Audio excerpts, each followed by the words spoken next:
Olá, pessoas! Tudo bem? Eu espero que estejam todas, todos, todes muitíssimo bem, não é mesmo? Eu sou a Diana Leme, psicóloga neuropsicanalista clínica, e hoje eu tô aqui porque a Dani fez um comentário muito legal no vídeo de autossabotagem que eu falei, da falácia, né, da autossabotagem, e ela perguntou sobre uma possível relação entre autossabotagem e procrastinação. E eu respondi pra ela em comentário, mas eu resolvi trazer esse tema pra cá porque eu acho que pode ser uma coisa que pode ajudar muito mais pessoas, né? Apesar de estar lá no comentário, mas eu quis trazer um pouco mais detalhado esse rolê. Então, vamos lá. Bom, eu já falei da autossabotagem, né? Do conceito e de por que eu chamo a autossabotagem de uma falácia. Se você quiser entender esse conceito, vai lá no vídeo. O vídeo anterior a esse, então vai lá, que vai estar explicadinho lá pra você. E nesse vídeo aqui, eu quero falar da procrastinação. Muito bem, vamos entender primeiro a procrastinação, né? A procrastinação é quando, basicamente, né? Quando você sabe que você precisa fazer alguma coisa e você não faz, né? Você meio que, em todas as aspas, enrola pra fazer essa coisa, né? Então, basicamente, muito basicamente, é isso que chamam de procrastinação.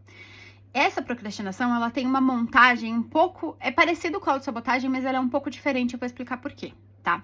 Bom, primeiro, a procrastinação, ela tem a possível, né? Procrastinação, ela tem uma série de possibilidades. Então, depende muito de como é o contexto disso.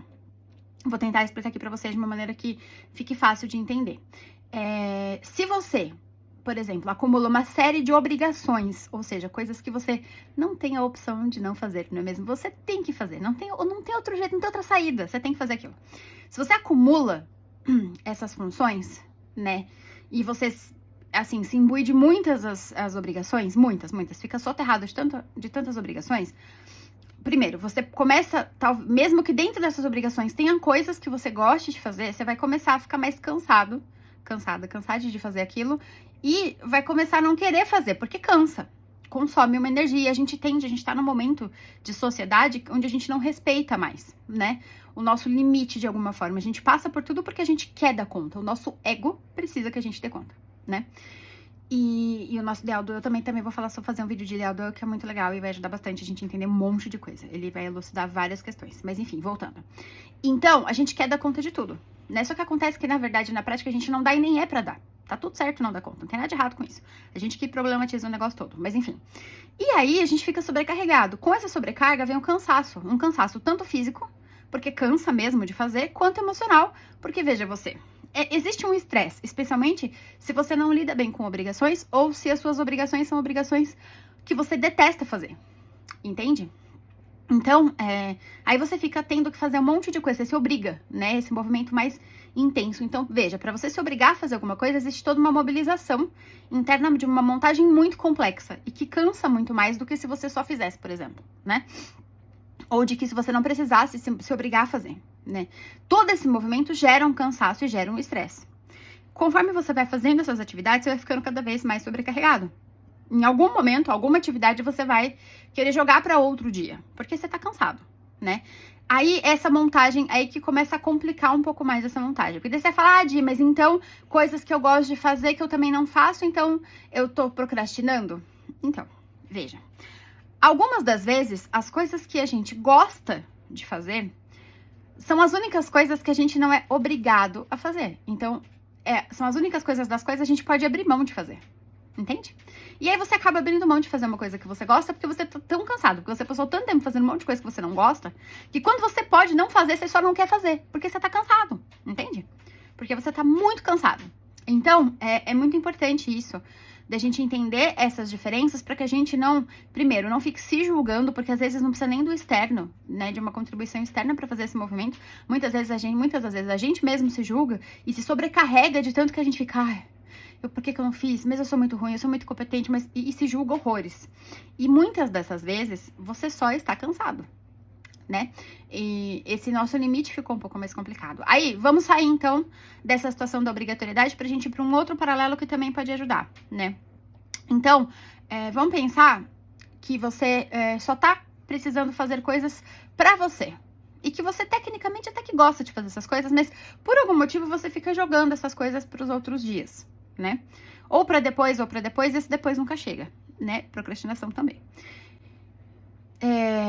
Geralmente isso acontece justamente porque você tá com uma sobrecarga interna muito grande, que pode provir, né, de situações onde você não tem como escapar de muitas e muitas coisas que você é obrigado a fazer e não tem o que fazer, não tem como escapar, você tem que fazer. Isso te gera um cansaço, um estresse, toda uma questão, né? Naturalmente já te gera isso. Então, quando você tem alguma coisa externa para fazer, você já tá cansado, né? Você já tá com esse campo mental muito grande. Outra questão muito importante, que ninguém olha para isso e ninguém valoriza a importância disso, é se você dormiu bem, se você comeu bem, se você está descansado e apto, o suficiente, o suficiente para executar as suas funções do dia. Sim, isto conta. Por quê? Porque todas as funções que a gente executa, elas geram um cansaço, né? Elas geram um desgaste, ainda que você goste, ela te gera todo um rolê, né? Se você não tem, se você não tá tão bem descansado, tão bem disposto assim, também você vai não querer fazer, entende? Mas entenda, esse não querer fazer da procrastinação, dificilmente ele tem a ver com preguiça. Ou dificilmente dificilmente não, mas não necessariamente ele tem a ver com autossabotagem. Entende? Por você saber que você precisava fazer, mas você simplesmente não consegue fazer. Tem que entender qual é a montagem desse não conseguir fazer. O que tá por trás dele? É o quê? São muitas as possibilidades, entende? Depende muito do contexto e depende de uma série de outros fatores. Porque não é a montagem da autossabotagem em si, da procrastinação, pode ser da autossabotagem também.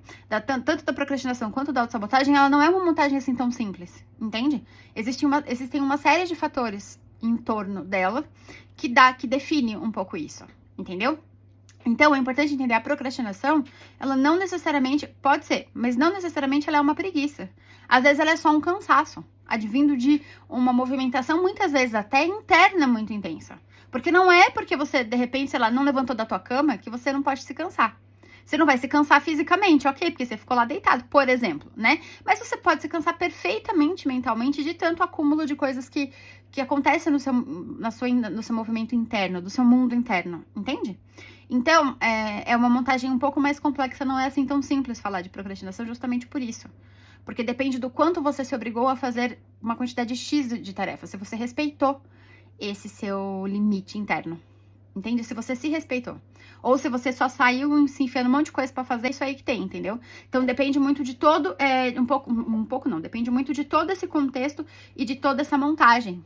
Entende? Por isso que eu falei, não é tão simples assim de entender a procrastinação, tá?